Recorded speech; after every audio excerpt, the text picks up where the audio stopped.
You're right, lads, it's Ingram here with Ingram Waffles, and today we're going to be talking about a Premier League game that was probably the best, but had some controversy into it. We're going to be talking about the Liverpool Crystal Palace game, which finished 1-1 with very good goal to win, to equalise, sorry. And let's just start with the start of it, with Liverpool absolutely dominating Crystal Palace right off. First half, Harvey Elliott was doing very well. Darwin Nunes doing very well. Luis Diaz, I actually think started off really badly. James Milner was alright. But obviously he started off with a very good chance. Obviously Salah missing. Salah definitely won at best this game. Obviously had to get Diaz to save him, as you know. But yeah, a very good ball for the Crystal Palace goal to Zaha by someone, Eze or Elise, I think it was Mikel Elise. But obviously Crystal Palace weren't the better team in that half. Liverpool they didn't finish anything. Obviously after Zaha scored, he had that good chance from Darwin Nunes, who hit the post, and Mr. Virgil van Dijk, best centre back in the world, missing blatant chance.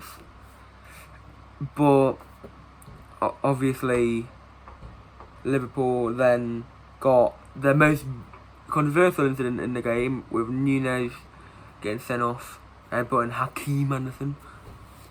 Obviously it was a bit of a dive, but the man is not. You're not allowed to headbutt people. You can't do that. It's against the rules. You can't anyway. Maybe you're gonna get fined. Obviously, teammates weren't very happy with him. First home game ever at Liverpool. Gets sent off for stupidness. Anderson was all over him the entire game. Got him angry. Got in his head until he obviously overblown himself and then headbutted him. And obviously Jurgen Klopp and Jamie Milner weren't very happy with him. They want to get him off the pitch quickly, and Jurgen Klopp telling him to get off, because obviously he was being a bit mardy towards the ref. I think it was Anthony Taylor, I'm unsure.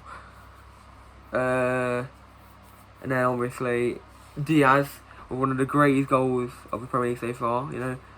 Starting from the left side of the box, running in, getting past everyone and shooting from far out, baiting Vincente Gaeta, I think it was, because they don't even have one else anymore.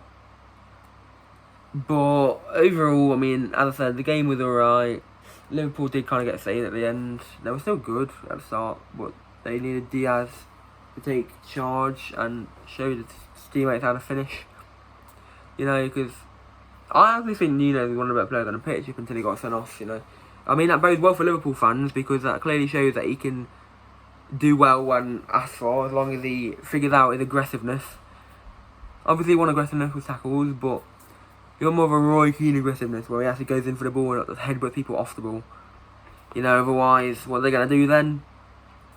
I don't know, but Crystal Palace, it shows that they can hang with the big boys. Showing they don't have Andros Townsend anymore, so they can just score absolute smangers of a goal, mate. You see, the goals Andros Townsend been scoring over the past few seasons. It's long shots galore, man. Obviously, Zaha still carrying Palace, but they've got a good young core around them now, with Elise and Eze and Ferguson and Tyreek Mitchell.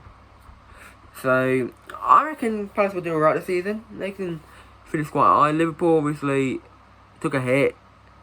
They haven't won a game yet, because they drew to Fulham and then they obviously drew Palace. They've got Man United. That's a big game. You'll get a video on that Man United Liverpool game. You just go, I do think Liverpool will win that, because Man United have been absolutely dreadful. But if Man United beat Liverpool, that'd be anarchy, mate, because Man United can beat Brentford, who is supposedly going to have second season Swindon this year, or Brighton as well, who are like a mid-table team close to Europe, like Conference League. So we'll see what happens. But this has been Ingram with Ingram Waffles, and I'll see you lot later on.